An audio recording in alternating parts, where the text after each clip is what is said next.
don't know the YouTube one is gonna go. Okay, it's live? Question mark?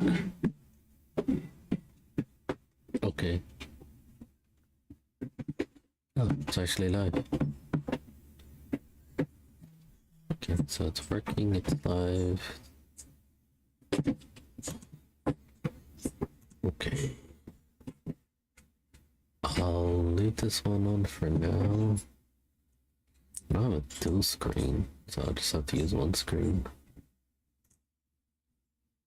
Okay.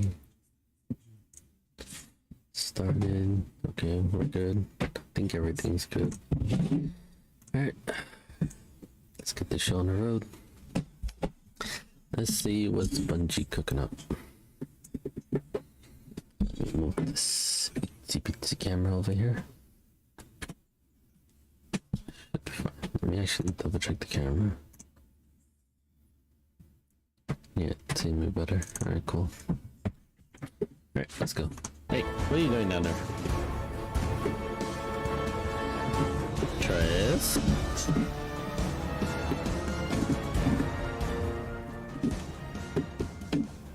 What are you doing down there, child? What follows light and shadow is silence. That silence breaks. Wait, it's the quality. It's the quality.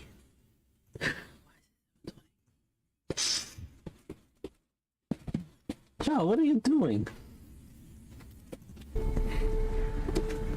I am summoning you as a new age. He discovered gold. What are they doing?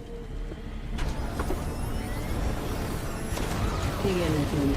I see sapient life turn to each other.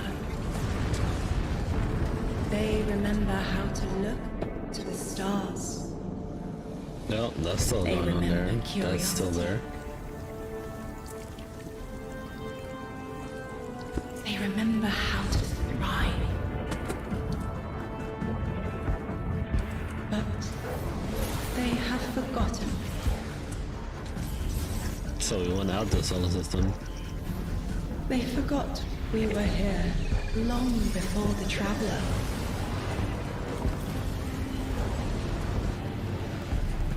They Hey. forgot that they need us. Hey, no. No. But they are fated to remember. I will remind them. I'm sure you will. But not through me. Nope. Find someone else. Oh. Oh. Oh, right, yeah, she was a guardian. She was looking for them. She's a Titan. Oh, I forgot. Was she a Titan? My will is my own.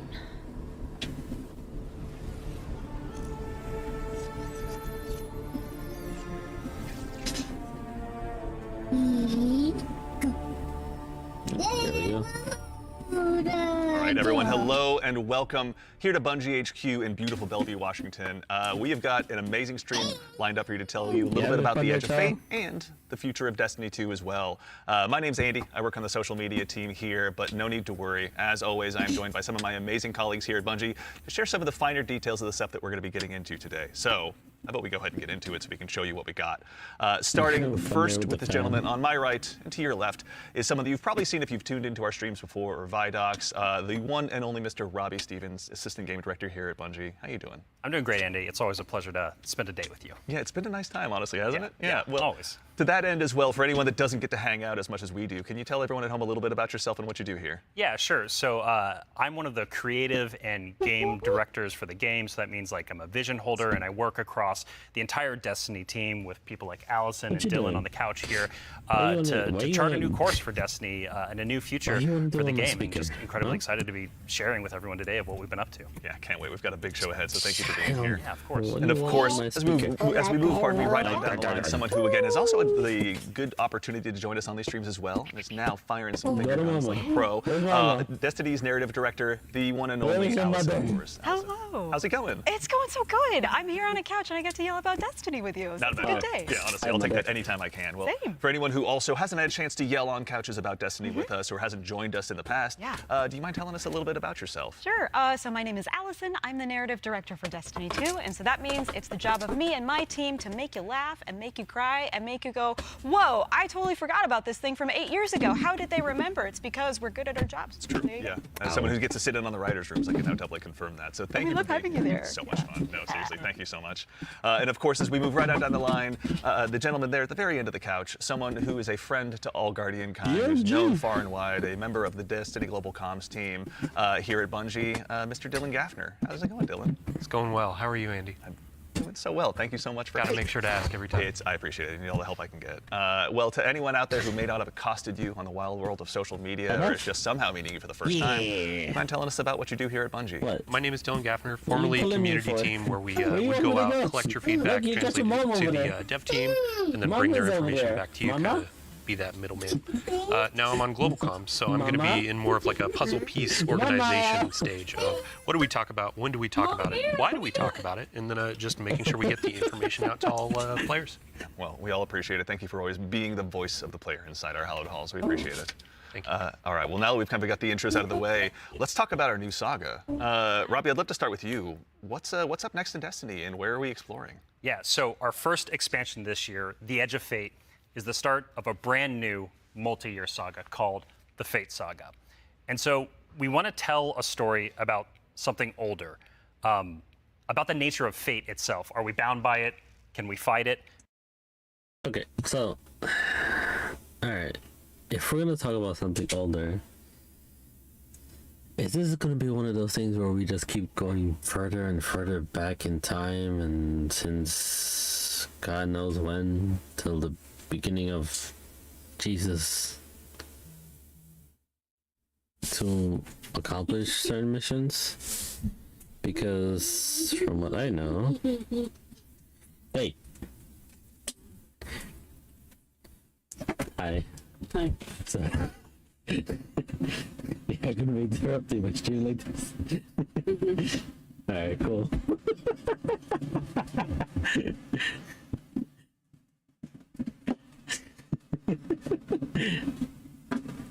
Hey, so where you going? You look. Child, you have a whole mother over.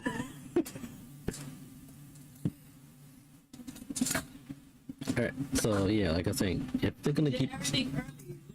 8:30. Huh? Sorry, like 8:30, 8:50. I know, I'm doing it early to get it out the way. No, I'm talking about you did the shower and tablet time too early. That's why he's like, Oh.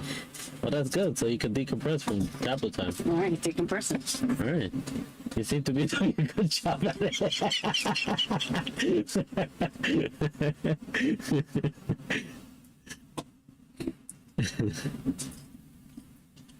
And mom lose her marbles.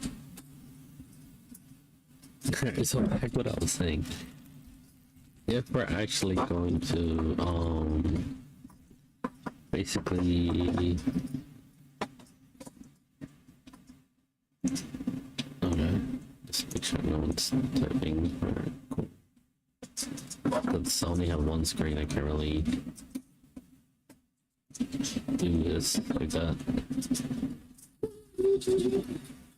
But yeah, if we're gonna keep going back and back, from my recollection of the lore of Destiny, I know some things would retcon, but sorry, I'm just opening up this little candy.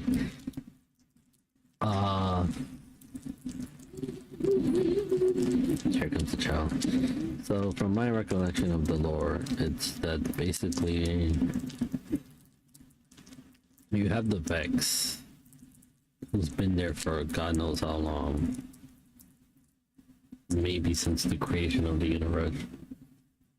You had the Winter Worm. No, sorry.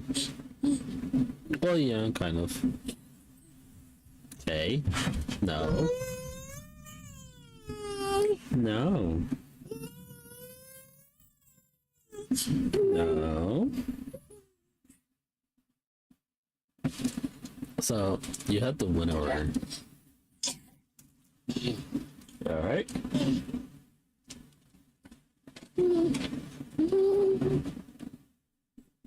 You had the winner. You had the witness. You had the 9.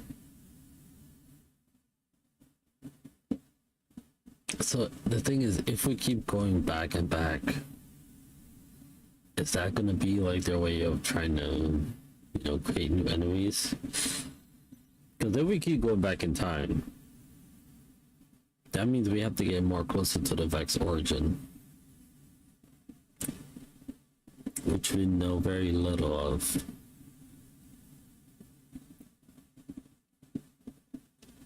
Maybe we do? I don't know. Sorry, these candies could just guava. But, I don't know. It's just... I don't mind the going back in time, but I wouldn't keep using it as a way to, like, bring forth a new challenge. You have to have something scheming too. Like, I'm pretty sure there are millions of, I mean, probably thousands of other planets with life or threats along the way. Well, of course, I'm pretty sure Orcs and the Hive pretty much like decimate most of them, and the Witness and Disciples and all that kind of shit. But it can't just be boiled down to that same thing, like, are we the only one alive? Obviously we're not, but introduce like a new race or something, I don't know.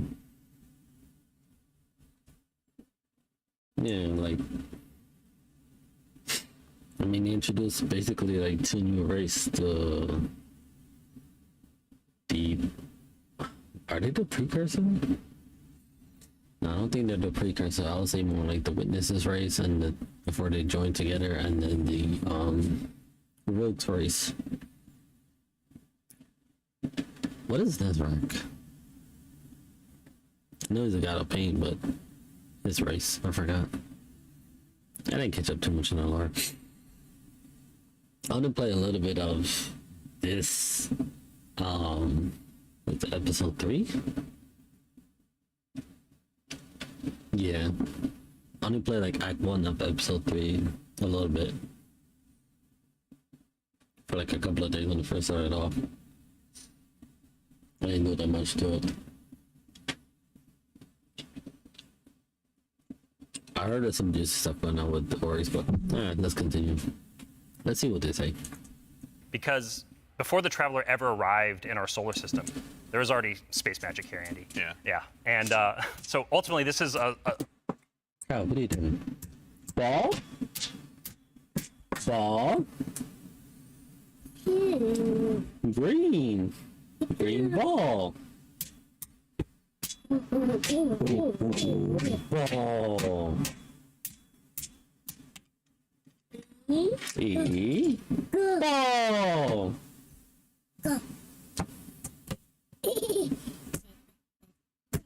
Hey, be on my keyboard.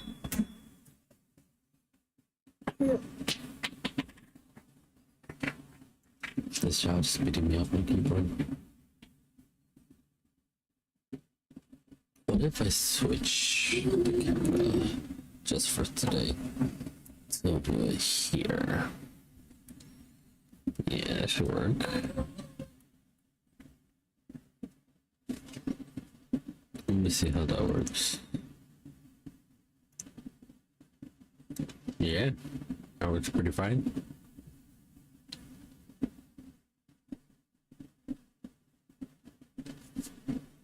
Let me scoot it over a little bit.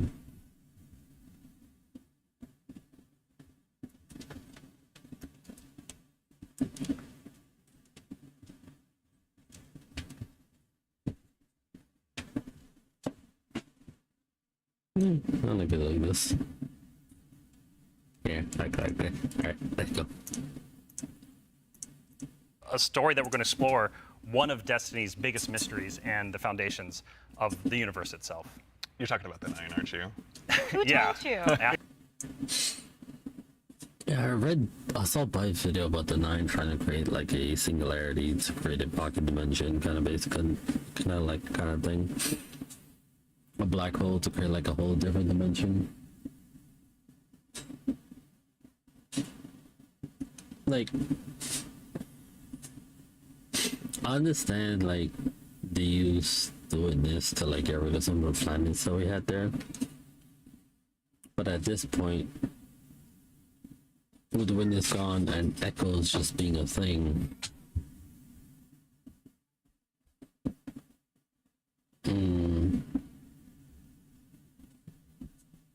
wouldn't it be better to just give back the planets like slowly over time? I mean, why not? Like, we could slowly get areas over the planets over time. Why you want the speaker for?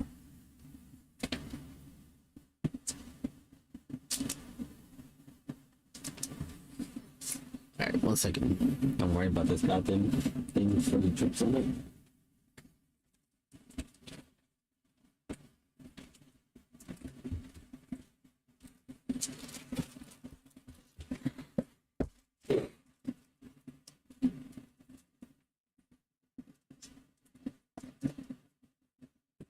Alright, let's continue. Let's hear what they say. I mean, I can go on and on with my thoughts, but I don't know. Like, I really want to be interested. The 9 could be interesting depending on how they go about it, but we'll see. We'll see.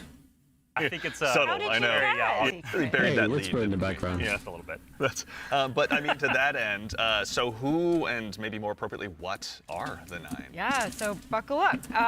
In the simplest description possible, the 9 are extraordinarily powerful beings that have been in the solar system for way longer than the Traveler. We can think of them as being kind of connected to each of the major celestial bodies in Sol. So that's each of our 8 planets plus the sun. Sorry, Pluto. It's messed up. Didn't make the cut. All right, fair. I don't make the rules. Yeah, there you go. But the important thing to know about them is that this is why we're going to be so focused on the solar system for the next saga. We want to ask questions about our home that we've never asked before. Yeah. So when it comes to the 9, obviously, Eagle-Eyed Guardians have been able to spot references to them for quite some time, whether it be outright ominous or a straight-up game show in some cases. Can you tell us a little bit maybe about what we should expect from them? Expect to be surprised. We're, like you said, the lore of the 9 really ranges from like Star Force infinitely neighing to the 9 doing genuinely awful things in our lore. And so the important thing to know about them is that the 9 are individuals. This isn't a collective. It's not like a hive mind. Each of them are kind of their own being, their own person in the loose definition of a person. They have different wants and desires. They can ally with different members and fight with different members too. In the words of one of our characters really early on, there are aliens, and then there's aliens, and then there are aliens, and that latter one is what the 9 are qualified as. Fair enough. All right, so beings of obviously immense power, or something that the Guardians have gone toe-to-toe with in the past. We've even faced off against the very embodiment of the darkness itself. What could be tougher than that? Yeah, so this is something that we think about a lot about, because ultimately the 9 seek to free themselves at no matter the cost to humanity. And because they're extra dimensional in the ways that Allison are describing, they're not bound by the same rules that we are, that we've really experienced before in the game today. And so humanity and the Guardians, to many of them, are ultimately just bugs that can be squashed on, that they don't really care or think about beyond, achieving their ultimate goals. So. Yeah, I mean, like, for the last 10 years, Guardians have really just been making their own fate. I mean, so the 9 is challenging that. How are we going to deal with it? Yeah, whether we like it or not, the 9 have a plan for us. And like you said, Guardians are really good at making their own fate and going out and deciding who they want to be. But what happens when them deciding to make our own fate is exactly what our fate is? Like, what if that was the plan all along? These are extra-dimensional beings. That means they perceive our reality in a very different way and can interact with it in a very different way. It's like they're a move ahead in chess. Weird. What a reference. But you were mentioning, obviously the Fate Saga is one of the subjects of today. So they'd be How long considered can like we the expect fourth the Fate Saga dimensional to being? last? Yeah, so the Fate Saga is going to play out over several years, and ultimately we know where we're driving this car. We know where we're going with it. But the conclusion of the Edge of Fate itself is going to leave you with more questions than answers, and it's going to be the catalyst into this new multi-year saga. Because we really want to return Destiny to being a game about big questions, right?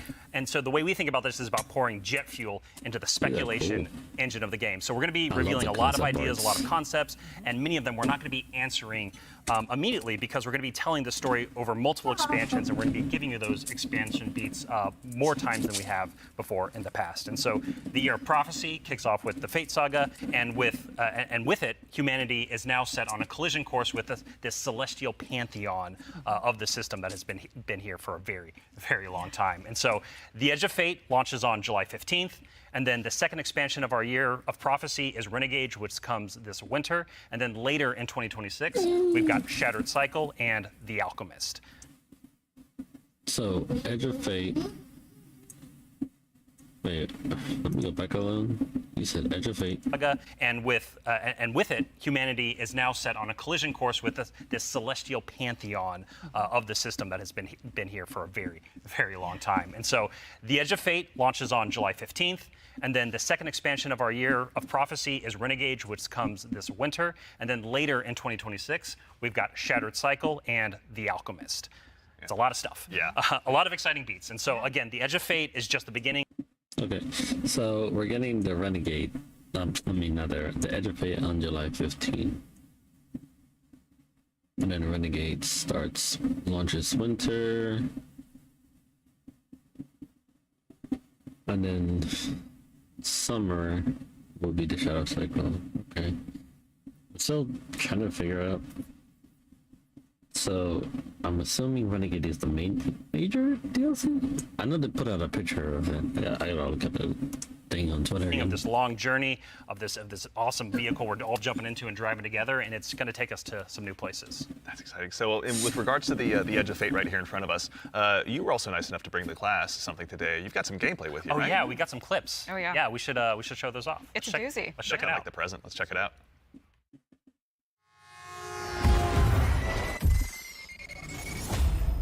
School bus. Observe, connect, conceal. Whoa. Guardian, I had a vision. Conform, comply, return. The Titanic? Just come to show us disasters. Observe, connect, conceal. I'm not human anymore. Return, conform, comply. No one else should know what this Is that like a deep sight ability? That's the new Vex that we were talking about.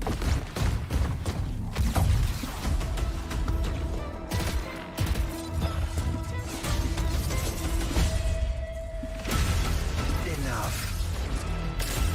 Terminate your suspicion, Commander.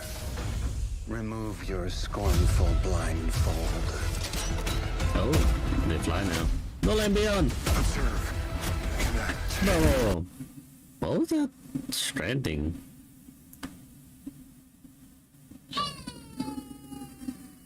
Am I gonna see it?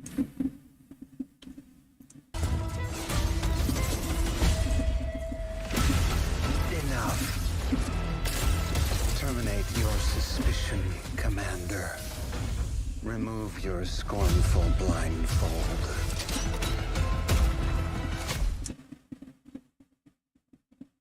Is that?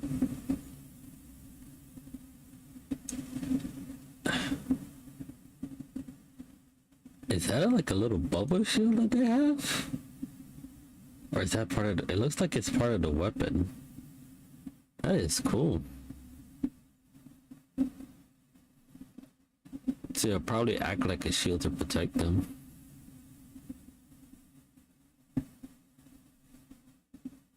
Wait, now that I'm thinking about it, how did they get access to Strand?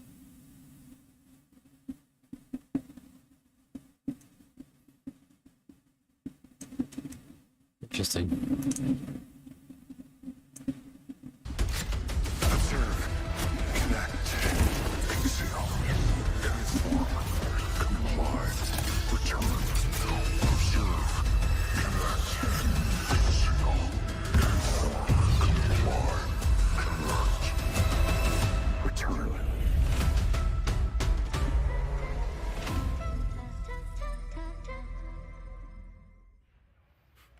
July 15. All right, that gives us an awful lot to go ahead and continue to dive into. And here to help us go ahead and explore a little bit more of it, everyone, you probably noticed we've been joined by someone new here on the couch.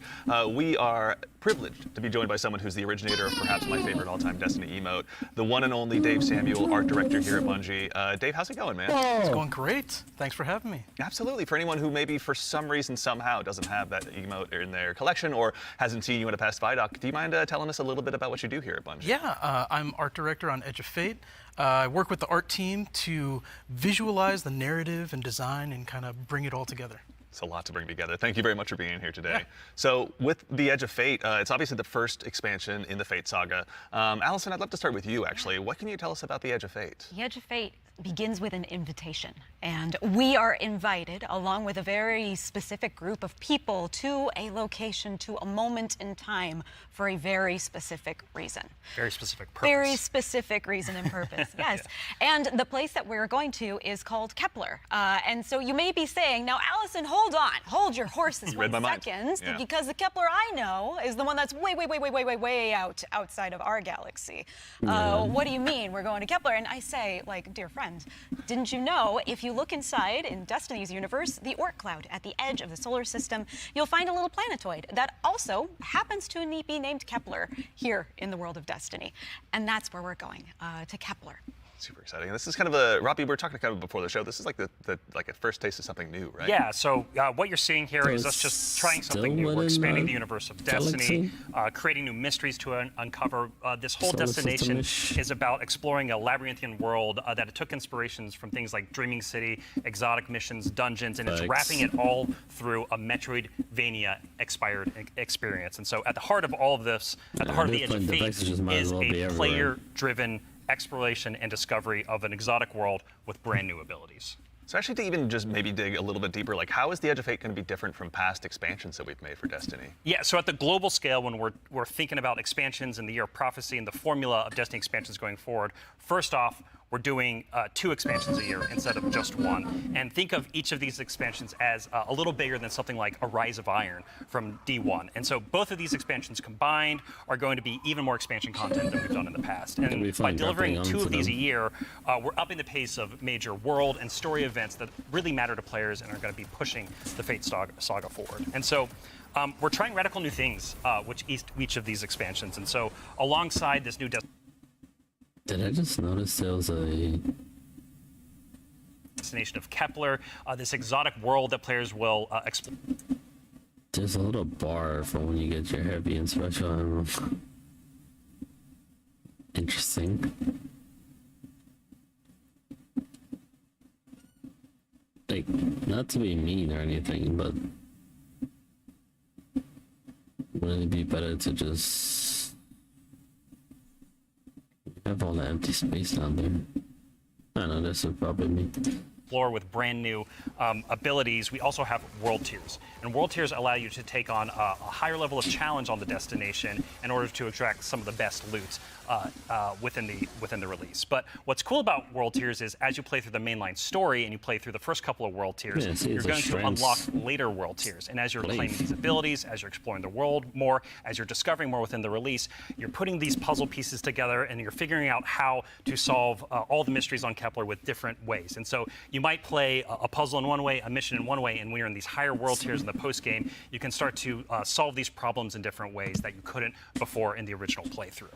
And so alongside all of this, we're also going to have a ton of quest content that we're rethinking about how we use within the game. And so on Kepler, there's some non-linearity within the destination itself. And so with a lot of our side quest content that is related to the critical path, but you don't have to play it. It's there for you to explore. It's driven by your discovery of the world. You're out in the field, you discover something, and you pick it up, and that's going to help you explore the characters and the world of Kepler more and go deeper on that story. And so, yeah, again, this is all about us just looking at the formulas that we've been building in Destiny over the last 10 years, and some of them are really strong, but they're due for some experimentation and some radical changes. And so that's what you're seeing here with the first taste of the Edge of Fate. Very cool. So you really travel that far.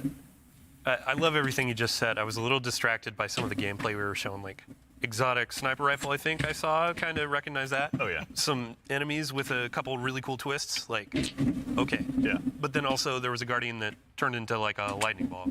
Yeah. Yeah. So, so there's multiple new abilities that your players are going to be able to discover on Kepler. That's going to make them navigate and look at the world in different ways. But the one you're talking about, Dylan, is we see it as our premier ability, the crown jewel to release, and that's called Matter Spark. And Dave has joined us, and he's helps us take the vision of the narrative and the design and the art and smush it together in amazing experiences. And so I think Dave should talk to us more about Matter Spark, please. Yeah. So there's this new source of energy on. So the Warlock did this thing that they kind of do where they go underground and then just pop up, basically, but instead it's like a ball, electric ball orb. I'm assuming they'll be able to do damage while they're in that state, traveling around. I think they'll be traveling very far, judging from the video. Kepler, this strange dark matter. So the Guardian binds itself to the dark matter using the arc powers within. You can think of the dark matter as like a medium, and the arc as this catalyst that will like allow you to completely change form. Transforming into Matter Spark lets you squeeze into tight areas, race around areas, jump over stuff, and it also allows you to turn into this basically electric rolling ball of death, jolting and shocking enemies that come across your path. So obviously, one big part movement, one big part combat, but I mean, even just in addition to that, to look a little bit, wider, like how did the Matter Spark Ball kind of influence the world that we're going to be inhabiting? Yeah, the team really had to rethink what it means to build a destination with these abilities in mind. A simple hill becomes a ramp to get. The Vex. Are those the precursor? Ah, jeez. Yeah. The Ancestor Vex, the precursor. I'm pretty sure these are the Ancestor Vex. No. I think they're the precursor. The team really had to rethink what it means to build a destination with these abilities in mind. A simple hill becomes. Okay. What happened? Why you got stuck there? You okay, Papa? You okay? A ramp to get to a new space, a crack in the wall. What happened?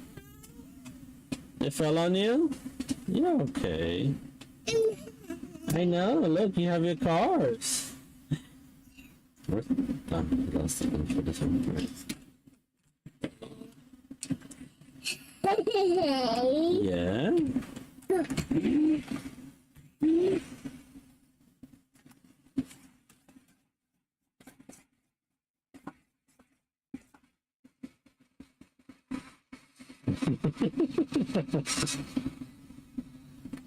Yeah. Go. Uh-oh. Uh-oh. She's trying. I think it's giving me like Alien vs Predator, Alien vibes. Basically will reveal a whole new area to explore. It's also a new way to engage with enemies. Instead of taking a bunch of enemies head on, you can find a Matter Spark pad, transform, turn into this electric ball of death, and then just like start racing around the arena, dash over their heads, and flank from behind, and then really give the House of Exile on Kepler a bad day. As well we should. It's a good day for us as well. So what are some of the other Kepler abilities that we'll be able to unlock while we're out there as well? Yeah, so each of these Kepler abilities are a mix of dark matter and our Guardian's powers. So we have the Relocator Cannon, which is this new fallen dark matter tech mixed with void. This is going to allow you to bypass laser walls, use these cascading relay networks, and just basically teleport around the world. Another ability that we have is Mattermorph. This is dark matter mixed with strand, allows you to manipulate the environment. You'll be able to basically push and morph and move geometry to create bridges, open up doorways, and then also reveal secrets and new opportunities. Yeah, so what's really important about what Dave is describing, and when we were thinking about building this world, it was all about like, hey, here's this new tool to navigate and see the world in a different way and solve little puzzles and mysteries throughout the missions, the free roam, and the quest content, and beyond. But also what was really important to us is that we lean into Destiny's first-class ability gameplay. And so with Matterspark, like Dave is mentioning, you're jumping, you're dashing into enemies to destroy them, you're doing giant explosions with them. With the Relocator Clan, and you're just blowing everything up with void explosions and graviton lance style, like little secret projectiles. No. And then what's really fun about Mattermorph is you can just be like throwing these strange shurikens basically to just like delete an encounter before you then like start to morph the environment around you and move them. Did you just say strange shurikens?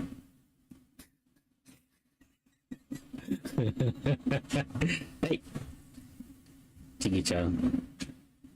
Yeah, you take that and go. Next area. And so it's just really exciting I'm incredibly excited about watching players just like solve puzzles and fight encounters in ways that like we don't even expect yet, and see how they take on the destination. And just like I really want to emphasize, you're going to be upgrading these, and when you get into especially the post-game experience, it's going to unlock, there's something unlocks with Matterspark that really changes the way that you can play through the entire destination. Yeah. So when we're talking about dark matter, Yes. we have darkness abilities like strand and stasis already. Like, how is dark matter different? Yeah, so dark matter and darkness are two completely separate things. They're completely different things. But dark matter does exist in our world. In the world of Destiny, we know it as being tightly connected to the Nine. It's what the Nine are actually made out of. In our world, dark matter is invisible. You can't really see it. And it wouldn't be very fun to make a destination where there's an invisible thing that you can't actually see.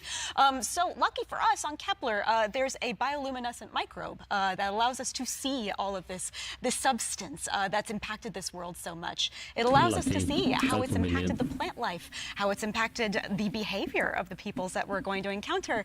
And we can see how it has been able to bring these things that are kind of unstuck in time into this current location. I do have to put on my drifter hat for just a second and, like, what does it smell like? What does it taste like? Yeah. Dark matter smells and tastes like bleach and math. Yeah, it's true. Cannot wait to get that chip flavor. Yeah. Get it with a sandwich today after. It's zesty. Yeah, it's really good. Actually, so on the topic too of stuff in the trailer as well, we heard someone talking there. Can you tell us who that was? Sure. That was Lodi. Lodi is a new character that we're introducing in Apollo. Not in Apollo. We're introducing.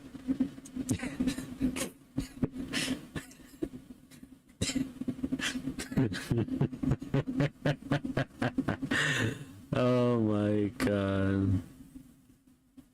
So we get Esther Cross as Sean, and now we get Dado as Lodi. Nice. Give me the edge of fate. Yeah.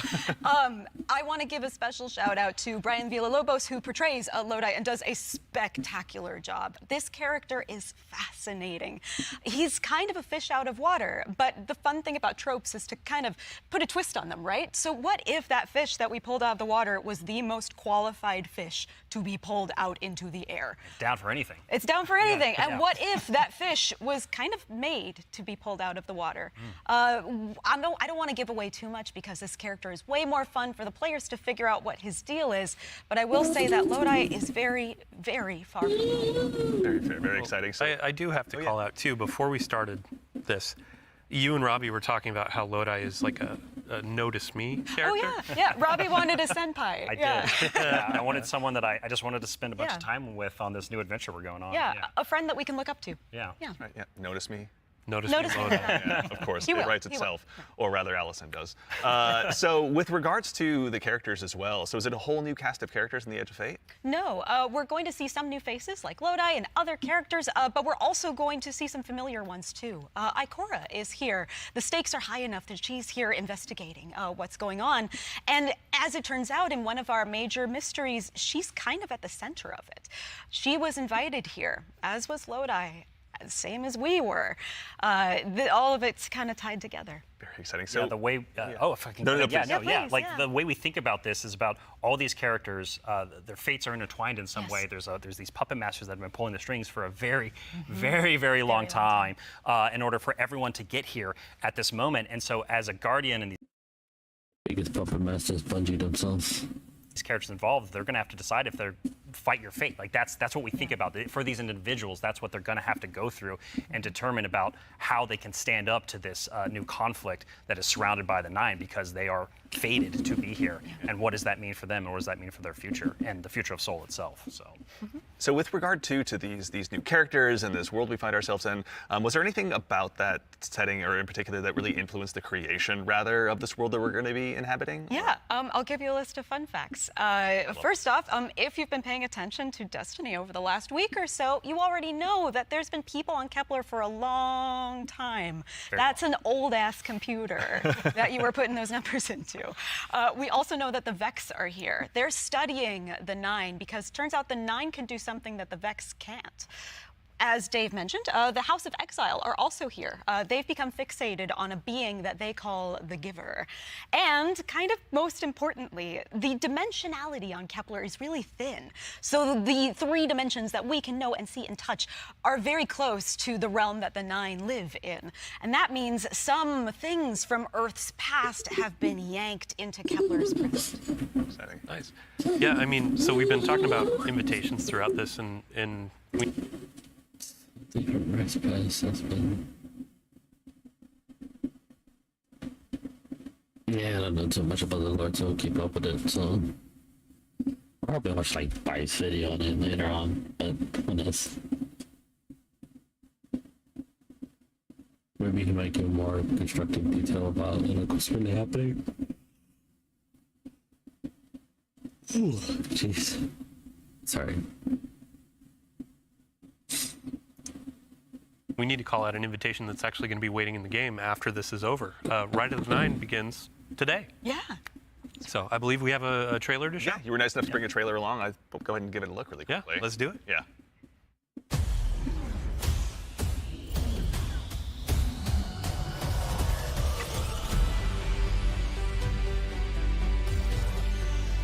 Heaven or hell?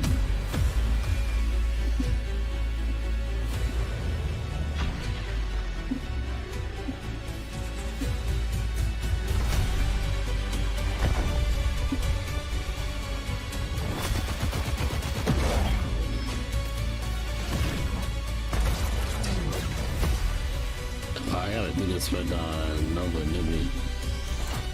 I like the galaxy look. They give more of a galaxy vibe now. Bells.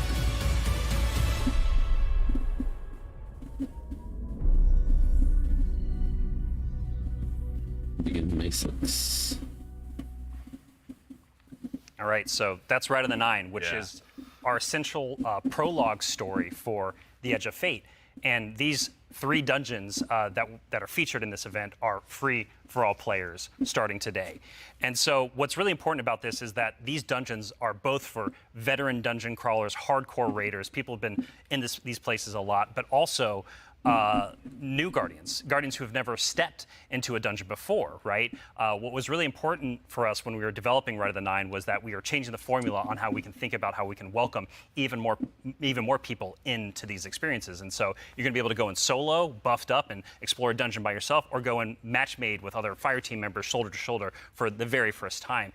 But don't worry, because we also have that higher level challenge for our veteran, our hardcore dungeon crawlers, where you're going to be able to earn the best possible loot, exclusive rewards, and also an exclusive title as part of Rights of the Nine. What's also really important about this event for being a prologue for the Edge of Fate is that it really reintroduces the emissary into the game, and you're going to learn why her job is pretty crappy and why she quits at the top of the Edge of Fate, like we saw at the beginning of this show. And so, you know, Andy, we've been talking a bunch about how our Destiny expansions are changing the formula for Destiny going forward. So now I think it's time for us to start talking about how the core hobby of Destiny is changing going forward. The day-to-day of playing Destiny, week over week experience. And we've got someone else on the couch here to help us talk about that. An expert in that very subject now, who's gone ahead and joined us on the couch. We are now joined by the one and only Mr. Ben Womack, creative director here on Destiny. Ben, how's it going, man? Hey, I'm doing great. I'm really excited to be here. There's a lot to talk about. Yeah, seriously. There is a lot. Yeah, it's going to be a very good conversation we have coming up. Yes. But before we get into that, can you tell us just a little bit about what you do here? Yeah. So I'm the Destiny 2 creative director for the core game, or the core hobby, as we call it. Yeah. And it has to do with all parts of the game, everything from Edge of Fate, through our seasons, through the fundamental systems. And in particular, like Robbie was saying, I've been focusing on thinking about the kind of building blocks of Destiny 2 and getting those like not only stood up, but also transformed and iterated on in some really exciting new places. Nice. Well, let's go ahead and just start at the top. Can you tell us a little bit about what like the core formula of Destiny is changing and why? Yes, so I think we need to start with the why first, because it's important to think about what is Destiny, what is great about Destiny. And Destiny is best when you have like awesome chases that you're excited about, you have really cool, powerful builds to make, and there's a mountain to climb that's right in front of you that you want to climb. You're like, I want that mountain, it looks pretty cool. And the thing that is not always true right now in Destiny is like it doesn't feel streamlined as it could. Players don't have as much agency. You know, we want to be player driven, we want to be more rewarding than we are. Because right now there are barriers to playing Destiny like in the best way. And those barriers are insurmountable sometimes. So think about that whole picture of, okay, what is the Destiny that we really want, that has been in the past, that we also want to get back to, and where we want to go for the future?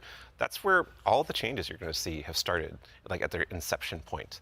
So it's a big piece of the pie. Massive updates coming across so many systems of the game, and this is like that. We're just getting in, you know, digging into the surface. Yeah. I mean, to that same end, then, how are we making it easier, pardon me, to go ahead and just get straight into the fun? Oh, no, let's do it, because that's exactly what we want to do. Yeah. And the first thing you're going to see when you log into Destiny with Edge of Fate, you're going to log in your character and see your ship in orbit. It's going to say, it's not going to say Open Director, it's going to say Open Portal. And the portal is our new front page of the game. We're trying to like get you to the fun as fast as possible, and as few clicks as we can. Like we even have Edge of Fate there in the. Okay, so this will be basically almost a directive.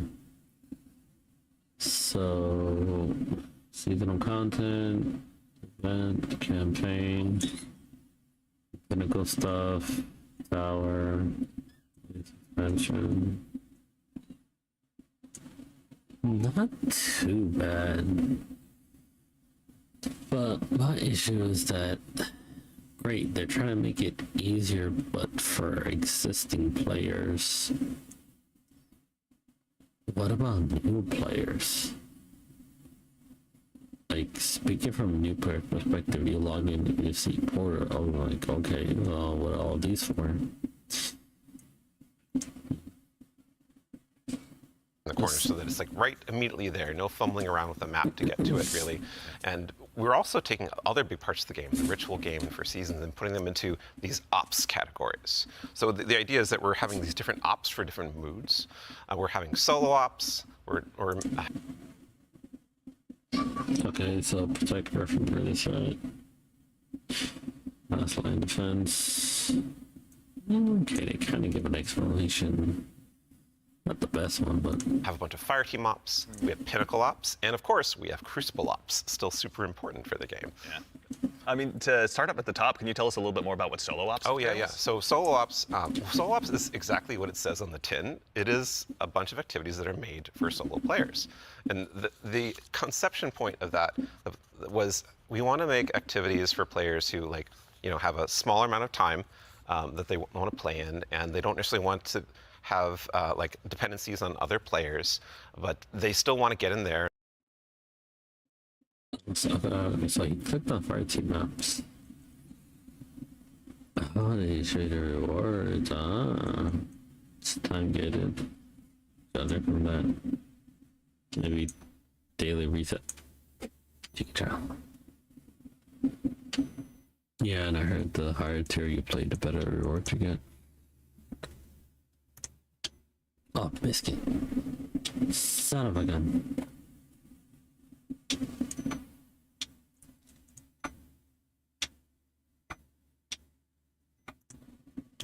Yeah, get some loot. Yeah. Get some loot and get your character forward and feel like, yeah, no, I played some Destiny. That was great. And you know, even if you don't feel like playing with other people, that's fine because we have an activity type that is designed for one player.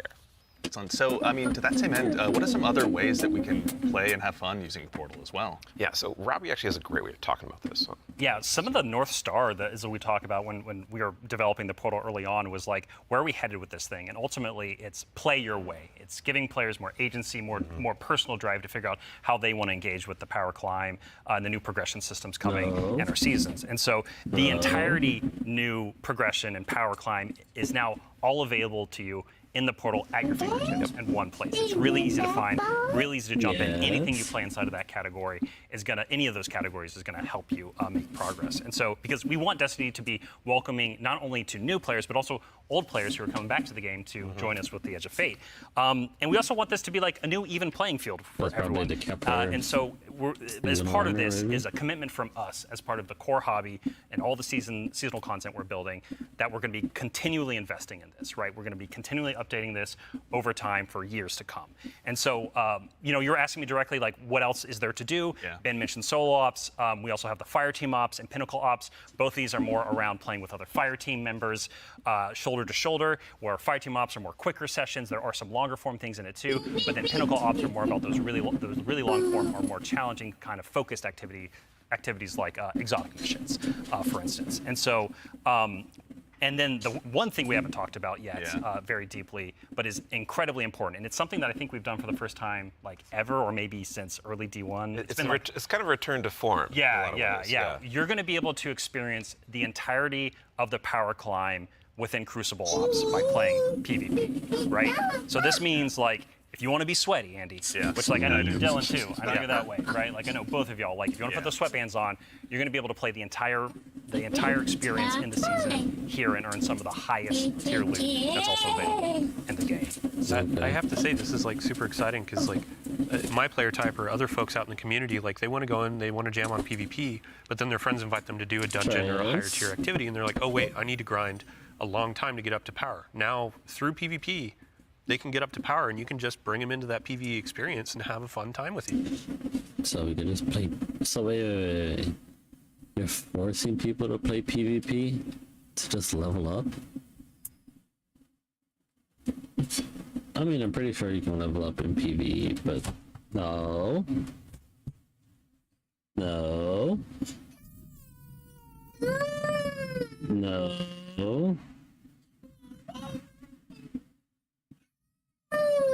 What's the matter? I know. Why you doing that? Mama's calling you. Mama? Where's Mama? Where's Mama? Where's Mama?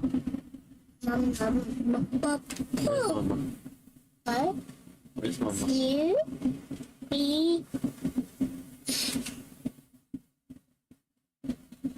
Says. It needs a diaper change. Do again? Everybody got diaper rash. Just like a big time.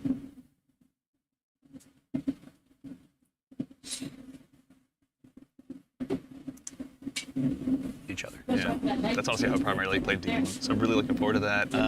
So it sounds like the core, obviously, of what you guys are talking about, play the way you want to play. It's at the center of all of it. What if I really want to challenge myself, push myself? Oh yeah, that's important to us. That's important to us. Well, death, but also success. Yes, that's true. That's true. Yeah. Yeah, and so we really want to give agency. That's one of the things. Player driven towards loot and challenge. And so we have a really hugely expanded activity customization system.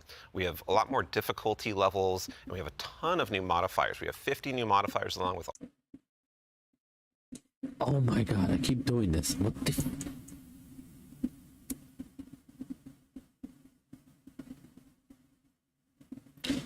So it's time from this DLL to the thing. That's right.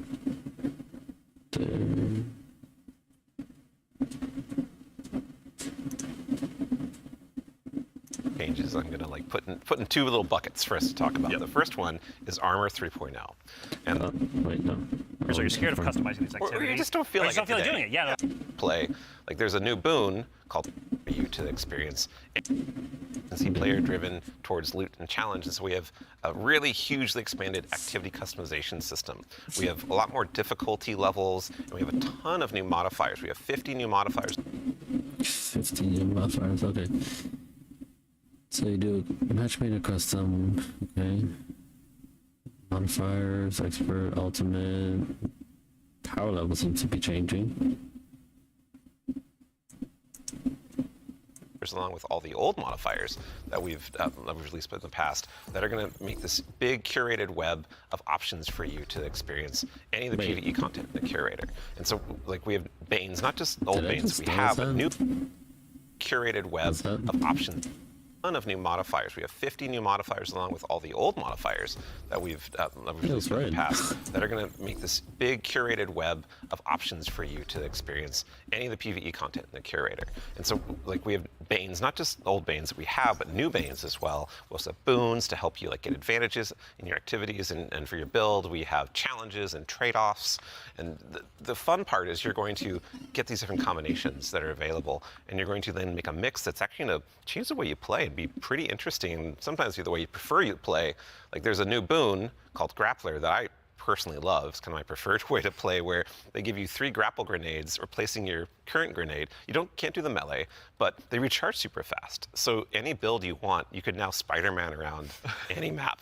It's actually super fun. It's so fun. Yeah, and I mean, like, what's at the heart of what Ben is talking about is what we kind of call the virtuous cycle, right? Where you're going to be crafting your build, tinkering with the activity, looking at like how you can earn a higher tier of reward by taking on higher challenge. And as you earn better loot, you're looking towards that next mountain to climb just ahead of you all the time. And so this is really about how far you want to push yourself upwards within the portal itself. But also, we also are thinking about the people, and that's the depth, right? That's the depth of the challenge that we're talking about. That's also, but we're also thinking about the people who don't have as much time to play with like solo ops. And also, if you're scared of modifiers or you're scared of customizing these activities, or you just don't feel like doing it. Yeah, that's a great way to describe it. Thank you. We have a bunch of quick play options, right, Ben? Yeah, quick play options, and we actually have matchmaking and Fireteam Ops. And we have Fireteam Finder, and so you're able to like really choose kind of what you're in the mood for. Oh yeah, we technically have matchmaking across every activity that exists. Except for solo ops, because that's solo. Right. But yes, otherwise, but in the Fireteam and Pinnacle Ops, it's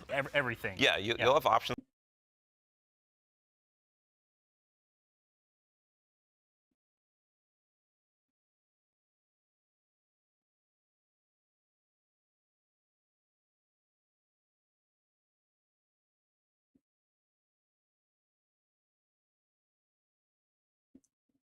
To play by yourself or with other people. Oh, actually, a really fun part is you can play a strike by yourself as hard as you want it to now, which is really fun. Yeah. Well, you're talking about like all the different boons and combinations. I think at one point you were saying around 50 or something like that. Those 50 new ones. 50 new ones. Yeah. So it's like you can take those into solo ops. Like we're talking about this being kind of leisurely, bite-sized activity, but if you want to take it and say, I don't want Weenie Hut Jr., I want like esoteric level solo hardest thing in the world, like you can kind of customize and do that. You can just do it from the very start if you really want to. Yeah. And depends on how deep you want to go. Yeah. Really. Yeah. And the point is that you're going to like stretch that far, and we want the reward to feel like worthwhile. Yeah. Yeah, you want to feel like as you're pushing yourself, you are rewarded for it. That is something that's really important to the vision here for the portal. Yeah, rewards, huh? Rewards. There are a lot of rewards, aren't there? It's funny you mentioned it. Yeah, we've got Banes, boons, modifiers, but let's talk about gear for a little bit here. Yeah. What's changing about loot, and why should Guardians care? Yeah, so like talking about chases and mountains and builds, like gear's at the center of all of that. And we actually have 2 giant gear changes I'm gonna like put in 2 little buckets for us to talk about. The first one is Armor 3.0.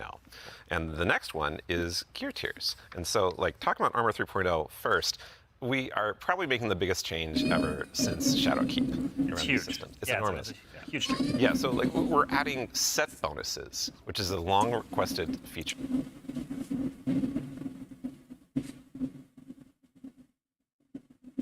So they still kept the thing from, still kept pretty much the same thing. Just broke it up into different things. Oh, okay. You gain overshield when you use your crossbow. Oh, so what did the other one say?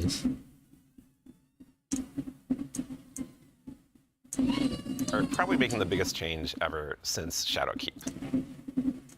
Okay, so there's a weapon stats. Increase weapon. Reload them. Ooh, let me go check on the job. I'll be back, guys.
Come back here, Charles. Taking my seat, huh? Come. Oh, yeah.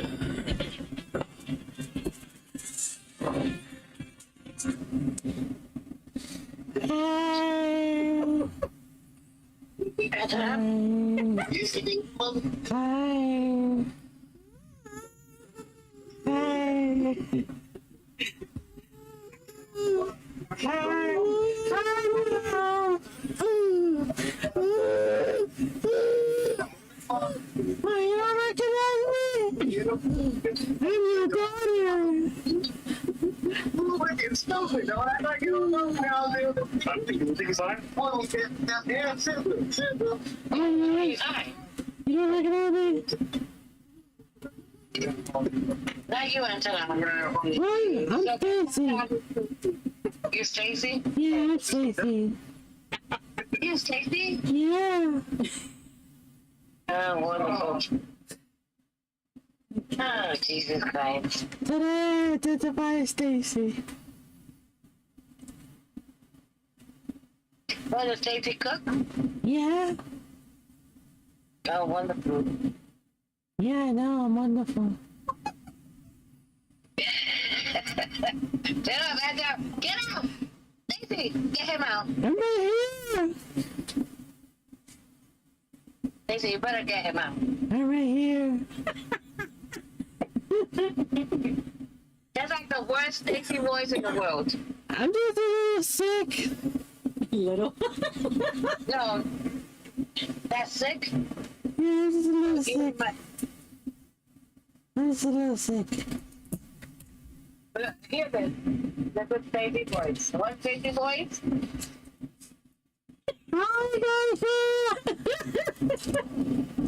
That is not Stacy. Stop it. That don't sound like Stacy. Oh, God. I'm just a little sick. That does not sound like no Stacy. Sorry. Oh, God. Why are you being such a temper? I'm Stacy. I don't know. Make a shit out of me. So you gotta say, don't be a douchebag. That's what Stacy would say. Stacy would say, don't be a douchebag, Michael. I'm just a little different today. We a little different today? Yeah. Wonderful. Yeah. Thank you. Yeah. He's so annoying. Take it down. How's your day?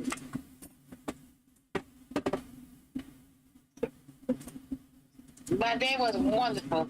Oh, great. That's lovely. But that's not what Stacy was saying. They'd be like, Mom, why don't you get some rest? Well, I was going to tell you that after I said that's wonderful, but you cut me off, so. Thank you.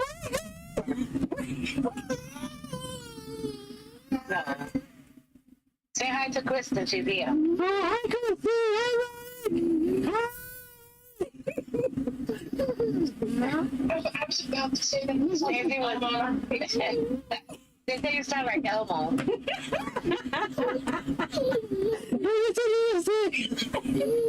You just sound like Elmo. Say hi.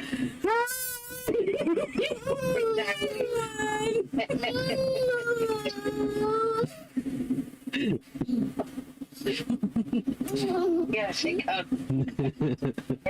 Okay. Get out now.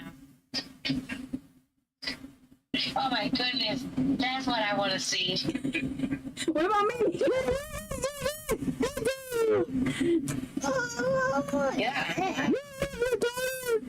Look at this. So happy, Johnny. Me too.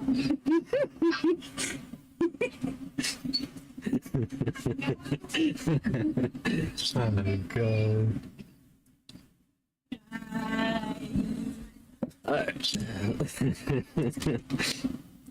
Sorry. Had to help out with the little baby. Little boy. And a little butt rash.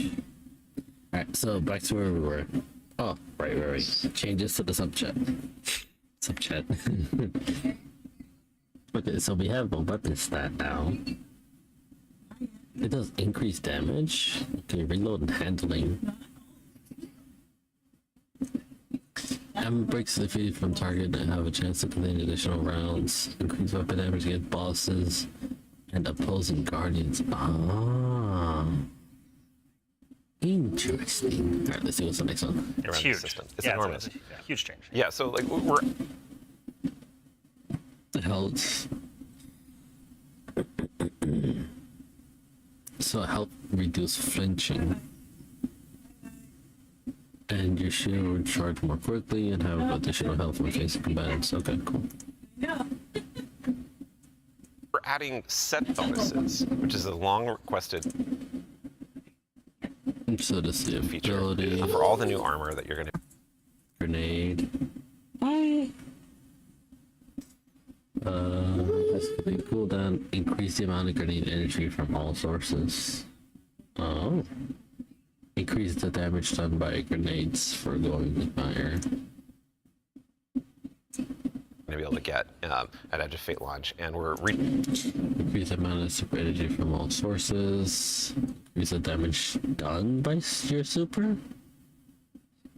So you can increase the damage done by your super on top of the exotic class items that increase the super damage. Interesting. That might be interesting. Supers might actually do more damage now. redoing all the stats on armor. And increase the melee combat damage, cooldown, energy regain. Where they can now like exceed 100. Go beyond 100. Go beyond 100 for extra bonus. Okay, armor set bonus. This is the wrecker. This grenade. You deal significantly increased kinetic damage to command shields, overshields, vehicles, and constructions. Constructs. Constructs includes barricades, turrets, warpiece, pretty powerful combined or breaking and combined shield with a kinetic damage. Release a disorienting. Oh, okay. Okay. So it's like matching their shields to create that disorienting effect on them. But for kinetic. Yep. We're gonna every single piece of new legendary armor that drops.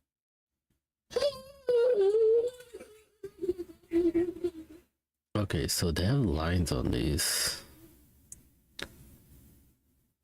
Interesting. Drops is going to have all the energy filled in, so you can build crafting right away. And it's going to essentially like there's more features actually that I could talk about, but I don't think I'm allowed to yet. Fair. Well, something that we can talk about too. You mentioned gear tiers as well. Yeah. Let's talk about that a little bit. Yeah. So gear tiers are very exciting because every single legendary weapon and armor that you can get is going to have 5 gear tiers, starting from 1.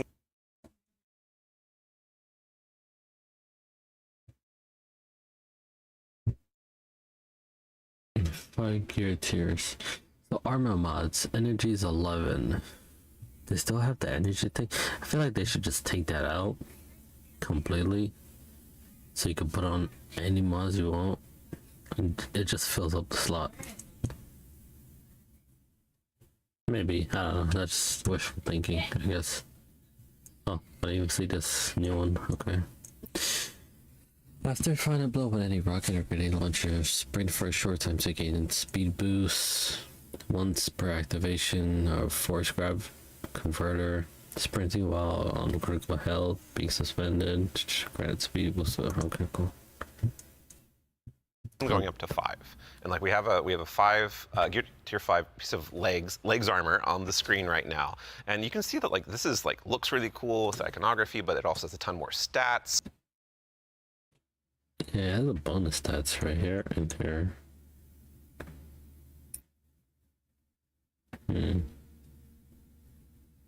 I know before when it gives stats to all of the things. So are you able to select your stats now, or?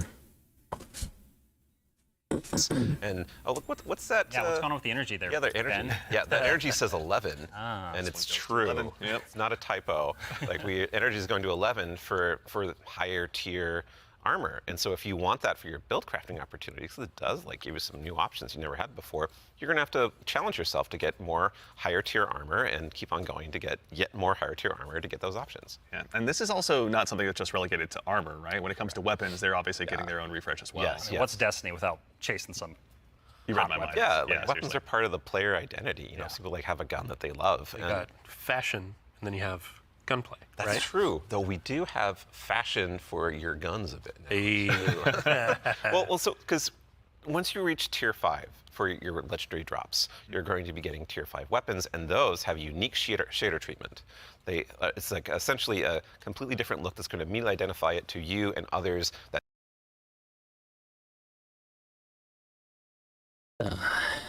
hell is going on here? Alright, so tier 5, you can now enhance all of these. And you get bonus stats. I heard, did they say that when you could pick your stats or something like that? Cleo, what are you doing? Stop. that this is the highest tier gear of this drop that you can get. It's going to show on the weapon, it's going to show on the icon, it's even going to show when you kill enemies with that weapon, because there's unique kill effects for tier 5 weapons that you can turn on or off if you don't want it, but your gameplay will like show that, no, yeah, the weapon that is being used is like the highest tier you can get. Yeah, Giver's Blessing, which I think we have on screen right now. This is one of the Kepler auto rifles, and I cannot put this thing down. Ammo generation stuff. Yeah, when we're playing through the Edge of Fate right now, and it's what's really exciting about it for me is that like when you see that tier 5 drop, like you know immediately that's better than like a tier 3 or tier 4 weapon that you have, right? And I think that's when we talk about making Destiny easier to just jump in, find the fun, make it accessible, but also create more depth. You know, this is what we're thinking about. It's like how can we just make immediate, like you understand, like okay, this is probably better than the thing I have right now, depending on what gear tier it is. Yeah. I mean, that's a. What happened? There's spaghetti there. Okay, I'm gonna take some in a little bit. Huh? I'm gonna take some in a little bit. You know. Okay, thank you. Turn this shit out. Why you bully the poor child? Yeah, okay. Mom was always beating me.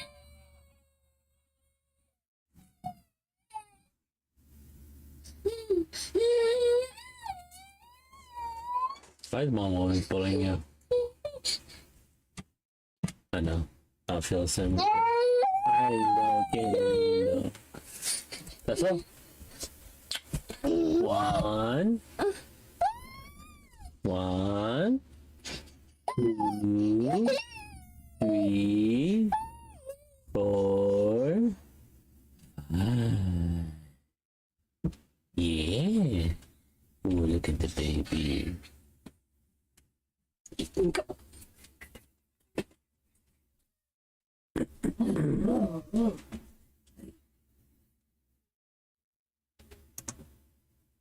That's a good example of how much time and effort is being put into these game systems to make them more like approachable.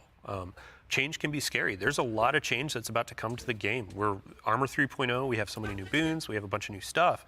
And after 10 years of Destiny, this is going to flip some stuff on its head. So, I mean, we're going to have a bunch of blog content. We're going to have interviews with Robbie, with Ben, with more folks across the team that have been working on this. And then we'll also be elevating our creator community when they're creating guides, all that kind of stuff. It's going to be a fun time. But ultimately, a big shout out and thank you to all the folks that have been coming into our studio, giving feedback early on some of these systems so they can be more approachable. And we're looking forward to all the feedback that's going to be coming after launch too. Like this is again one of our first steps into something, and then the community and we are going to build something amazing. Yeah, and I can't stress enough how much feedback we've gotten from the community summits we've been running over the last year for the Edge of Fate, and just people reaching out to the community teams and others to us. Like your feedback is invaluable. So like seriously, like thank you so much. We're making this game together ultimately. Yeah, it's incredibly important part of the process. Like I don't think we would be able to make what we do without it. Yeah. Working with the community is obviously a core part. Dylan, huge thanks to you and your team, obviously, for helping to lead that charge. And in advance for the big blogs you get to write. And then also our social media team will go ahead and get out the door, so go ahead and give us a follow. I think, Ben, you were saying you wanted to try to break the record for longest twid? I'm more predicting we are. Yeah. So it's not about try, it's the state of things. It's going to be a multi-month journey as we head towards launch. So. Yeah, be a good time. But, you know, we've been talking a lot about the core Destiny hobby. How does that extend into like how players are going to experience like a full year of Destiny? Yeah, so we've been focusing on improving and changing the formula of Destiny in multiple ways. And so progressing through the Fate Saga is going to be more meaningful with 2 expansions a year. We've been talking about how... Okay, here we go. So Edge of Fate is an expansion available July 15th. Then we get the season reward thing. Then we have a major update, Ash and Iron, which is September 9th. Okay. So new stories, new locations, new raid, new dungeon, which is Renegade.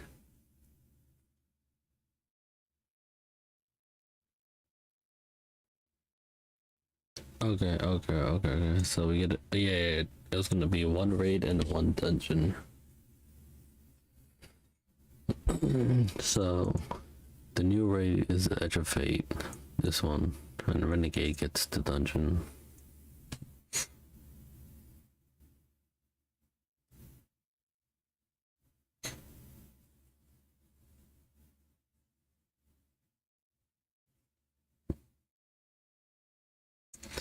July 15th. then September 9th. And then expansion, so it's expansion, major update, expansion, major update. Yeah, the major update will be March 3rd. And then after that, it'll be back to expansion, major update. Okay. I see how they're going about it. Expansion comes with major updates, new reprise activity, new sandbox meta, new events, new modifier challenges, new gear and modified mods, reward pass, which is the season,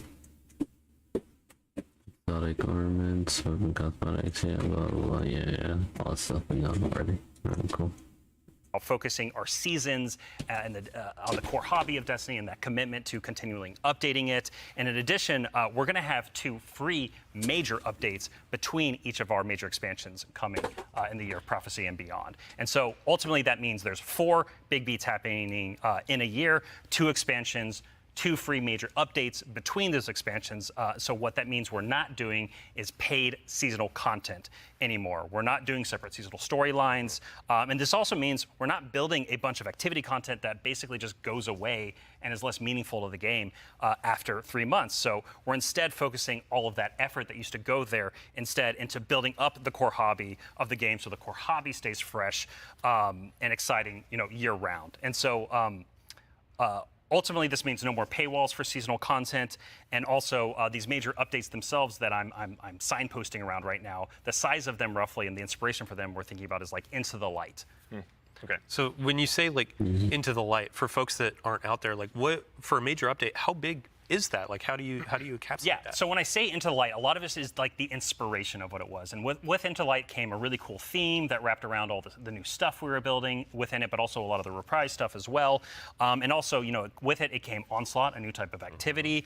It came with reprised exotic missions and a rethinking of how we could do like a rad style event, a raid event with the Pantheon. And so for our first major update coming a few weeks after the Edge of Fate launches, we've got Ash and Iron.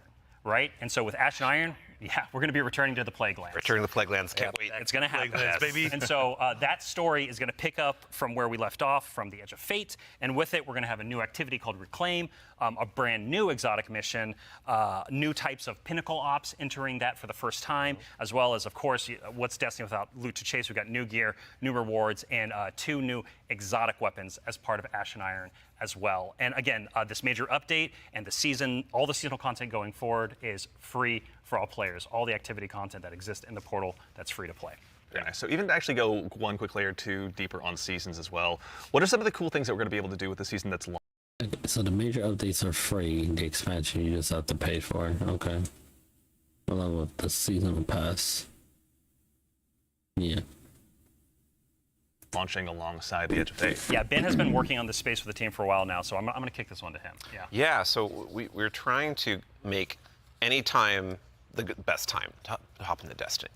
And one of the ways we want to do that is we want to invest in events that are like accelerating the game and enhancing every part of the game, but also bringing new cool stuff. And actually, we've been working on this so long, we actually have some new cool stuff coming before the Edge of Fate. It's a special little treat. Yeah, special little treat. So this Friday, you can play a little event, maybe you've heard of it, called Heavy Metal, which is Tanks vs. Briggs, a new PvP mode. It's super fun. I would kind of wish I was playing it right now, I'm not going to lie. But the thing that people at home don't know is we have a new reward. That's a unique thing in Destiny if you invest in this event, if you go and play it. And it is a free-to-play event. So this reward is free-to-play. It is a new combat vehicle that goes in your Titanfall. Combat Titanfall called 3. the Griffin. And this is a really cool, like, combat-ready vehicle you can take anywhere you can summon a Sparrow. You can summon it and use it to fight your enemies and just have a really good time. And there's some really cool there's some really cool build crafting things with this vehicle that I don't want to spoil right now, let people discover, but I'm super excited for it. They all thought they were going to ride those skimmers forever. Well, I mean, we've been saying like, what was it? Skimmer is Flash and the Griffin is splat. Hey, Fur there we go. yeah, The yeah. dad joke quota has been met. We got to get one in. Absolutely, yeah. But that's not all, right? Ben, like, you've got more for us, don't you? Oh yeah. So like I just said, there's more events that we've been making. There's one that's going to happen right after the launch of Edge of Fate. It's called Arms Week, and it's a 1 week long event, and you're going to be focusing on one weapon archetype in Arms Week whenever it comes around. And this one is going to give you a new legendary weapon of that type. It's going to have some volatile mods that are there for the week that are going to be super interesting and fun to play with, and some focusing you can do. But there is a problem when you say this event is going to be about weapons and about using them. Yeah, you got to have a place to test all that out. Right. And so I mean, I've been doing that in EDZ this whole time. I don't know about the rest of you. Those poor dregs. Right? Yeah. But there is a new way now. We have a new feature, a long requested feature that is being added to the game with Arms Week. It is the shooting range. And the shooting range is being added to the tower. It is a now permanent addition to the game with the launch of Arms Week. We're not taking it away. And you can go there and you can try out everything in your kit, everything about your build, with all sorts of simulations of different kinds of enemies and situations, and it's all real damage numbers. It's like it's even got a scoreboard. It's even got a scoreboard for you right there. and your fire team. Yeah, your whole raid team can go down into the shooting range and try out, see exactly how well you're going to do for some kind of boss at this range or with a strategy. Yeah, who can do most of the damage, right? Yeah, well, you're finally going to know. So we have a rally flag. It's not just a shooting range. Like, you can go beyond the firing line and use your abilities too. Yeah. This is cool. You totally can, and if you wanted to, you could even take in Prismatic and pop Transcendence and try that out. And well, I think the reason why we're not seeing that right now is because it's a Titan. Yeah, it's a good soldier. yeah. Standing on that firing line. Yeah, standing on the firing line. All about building that line and standing. Yeah, exactly. A lot of theory crafters are going to have to go ahead and have some upheavals to their Google Docs, I'm guessing. This will be a really good tool. Like, as we're adding all of these different systems with gear tiering and all of that, you can go in and check those damage numbers in real time. Like, how do my stats change? How are these different gear bonuses going to affect my gameplay? You can see it in the tower now. Yeah. That's and cool. while we're talking about weapons. Oh yeah, well, one more thing, right? Yeah, no, there's one more thing. I know you're excited. So there's more events. Of course, there's more events, and the holiday events are coming up. Where Solstice is right around the corner. As summertime. Well. All right, listen. These events, they need to be not rebranded, but changed.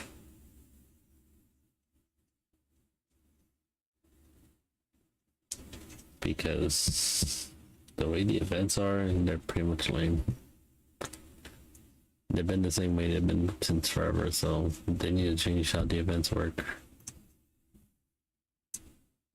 If the rewards are cool, then maybe, yeah, but still. But Solstice has some really cool twists and such that we're planning, but I'm not going to talk about that right now. I want to show you all the new hollow foil treatment we have for Solstice weapons. So here we go. This is the hollow foil treatment for Solstice in 2025. Shit. It is. It's so good. It's amazing every time I look at it. Yeah. It is an ocean. And gun. the line, yeah, we put the ocean on a gun. How did we do that? It's beautiful. I love it. And any kind of weapon that drops for this event can have a hollow foil. Yeah, so it could be a tier 1 or tier 3. Yeah, any weapon can have the hollow foil. Yeah, the tier 5 hollow foil. Ooh. That's gonna be a chase. Our other events will also have hollow foils. Yeah, like Arms Week you're talking about. Arms Week will have its own hollow foil treatment. Like every event, a major event we have, will have a hollow foil treatment. The holidays will have their own kind of special one, but yeah, Arms Week will have their hollow foil drops that you can farm as well. Super exciting. No, it's going to be a good time. I'm going to have way too much stuff to chase down, so appreciate you guys putting all the hard work in, obviously, for that. But I believe we've got one more thing.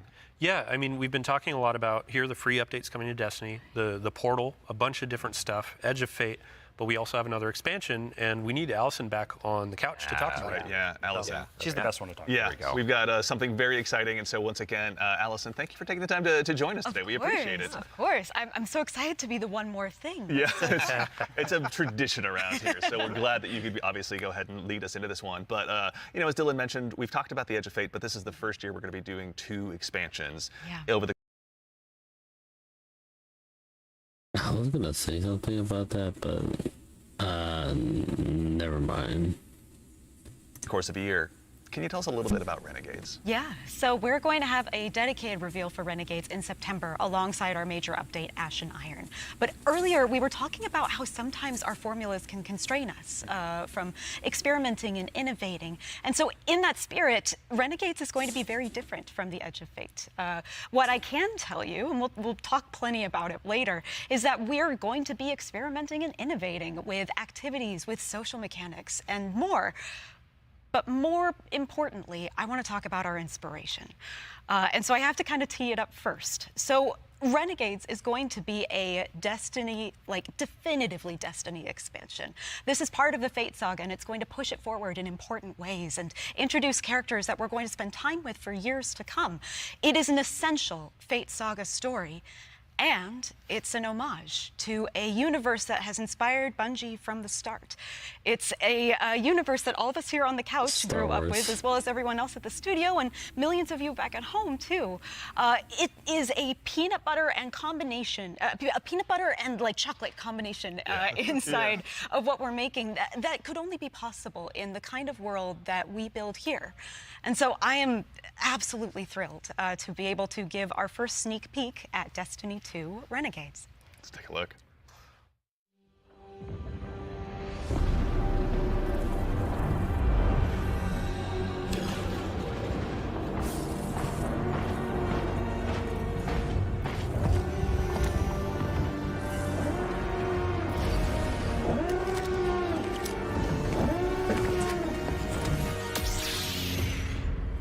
Not the lightsaber.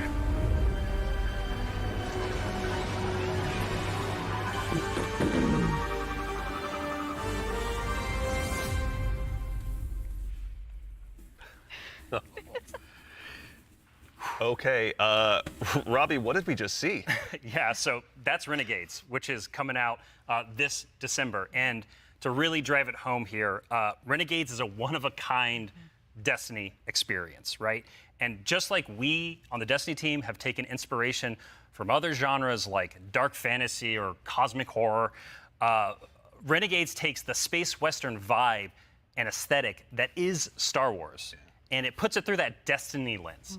And ultimately, it's created a new lawless frontier that is emerging within Seoul. And so, like, we're so excited to show Renegades off a little bit today and to be talking about it more in the future in September alongside the free major update with Ashen Iron.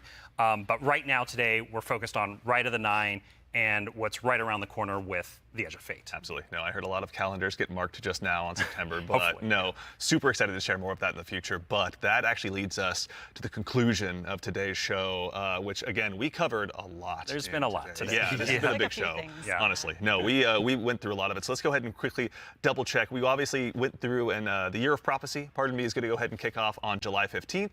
And this kicks off a brand new multi-year Fate saga and our new focus on. So, okay.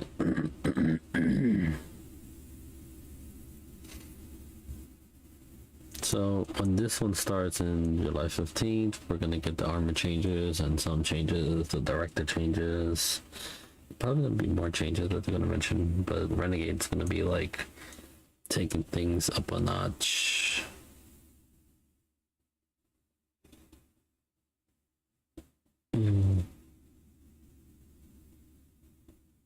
But they're still not gonna talk about. Okay, so you're still gonna have an issue with people collecting armors. So what are we gonna do with armor vaults and all that kind of shit? On the core hobby of Destiny. The first expansion, The Edge of Fate, is going to be launching again on July 15th, as I noted, with its raid launching on July 19th. Okay, hold up. Yeah. So you're going through a lot of information. We already covered that. Oh, yeah. But like, you can't just sneak in a raid date. We have a new raid coming with the expansion, July 19th. We're going to have a bunch of blogs. We're going to have the rules, regulations, all that kind of stuff for our raid race. Of course. We invite everybody to come in, try to go for that world first title. And yeah, I mean, just stay tuned for more details. We're not going to spoil anything. It's a raid. We got to keep it secret. Yeah, absolutely. Yeah, everybody mark your calendars. Yeah. Bungie.net is the place to go ahead and learn more. And again, follow our social media channels. Do us all a favor. So in addition to that, again, as we noted, Ashen Iron, our first free major update, will be launching on September 9th. Renegades, Very exciting. We'll be launching in December. And then keep an eye again on our social channels. We'll provide all the updates once they're available. But as far as today goes, the Edge of Fate and the entire Year of Prophecy pre-orders are available starting right now. Now, pre-ordering for starters, the Ultimate Edition will go ahead and unlock the New Land Beyond. New Land Beyond, that exotic sniper. Ooh, I can't wait, man. I can't wait, same, honestly. That'll be unlockable in addition to several other goodies. And also, we've also got a collector's edition that'll be available. You can see here on screen, it will be coming with an awful lot of very cool stuff, including this cool statue that you may have noticed here that's been sitting with us on stage. This is one that you can go ahead and add to your collection as well, but that's not all that's in there. Is there, Allison? We got, the writing team got a little excited on this one. We put a lot of lore goodies into this collector's edition. So like that weird metal thing, that weird envelope, boy, weird. Wonder what's up with that. Just decorative You points? should probably read it. Yeah. Anyway, we're going to do a dramatic reading as soon as Yeah, we should go downstairs immediately after this. Really Right after this. Count me in. And then again, too, as far as today goes, Rite of the Nine. This is the essential prologue to the Edge of Fate, and like all of our events moving forward, it's going to be a free to all players. So make sure and go ahead and check that out when that arrives. And before the show wraps up, make sure and stick around for a little bit longer. We're going to be rating our good friend Sammy Cat as well. So go ahead and give her a follow. Tell her we said hello in chat. Pardon me. If you have any Twitch Prime subs or anything like that, go ahead and do us a favor. Drop it over there and check out her stream. She's going to be having a good time. But that concludes it for us here today. So for starters, huge thanks to my teammates here for joining me. Thank you, Andy. Thanks for having us. Absolutely. Yeah, Robbie, Allison, Dylan, of course. There we go. We got Ben and, of course, Mr. Dave Samuel. Thank you all so much for being here today. And then, of course, to the crew that puts all this on. Thank you, everyone. This doesn't happen by accident. Thank you all so much for all of your hard work and dealing with me on these last couple of days. And, of course, to everyone at home, to all of our guardians out there in the community, thank you. It's a tremendous privilege to get the opportunity to share what we've been working on early. And it matters only if you guys show up and join us. So we really appreciate it. We hope you enjoyed. And otherwise, in the meantime, until we see you again, take care of yourselves, take care of each other, and we'll see you all Starside.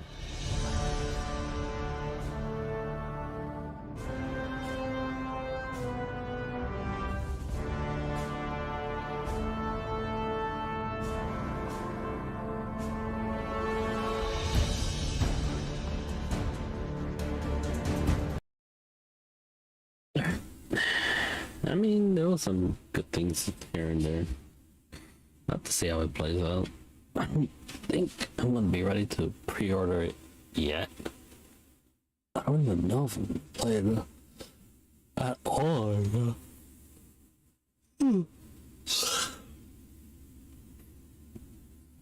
Yeah, I'm gonna keep up with the TWABs to see how far they go with like changes for the game.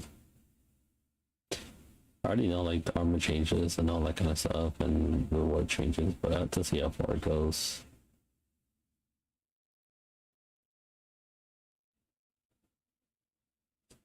There's, judging just from the armor changes, a lot of exotics might break. You have the exotics that do increased grenade damage on top of doing even more grenade damage. Would they stack?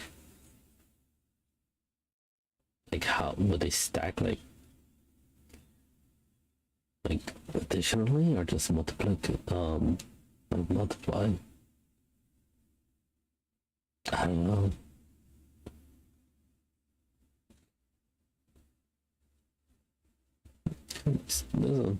Yeah, definitely a lot of changes coming there. Alright, well, with the first swab, we'll see what the first swab says this week, this Thursday. We'll read through it and check it out. See how that goes. I'm just skeptical. Like, some of the things that sound good, I'm more interested in like Renegade being like more of the, we're trying to push the engine kind of thing. Doing new things. That sounds more fun, but we'll see. We'll see how this goes anyway. So, alright, that's it for the stream. I'm gonna end all the streams right now. Alright, if you guys had a good one, hope you enjoyed. Peace.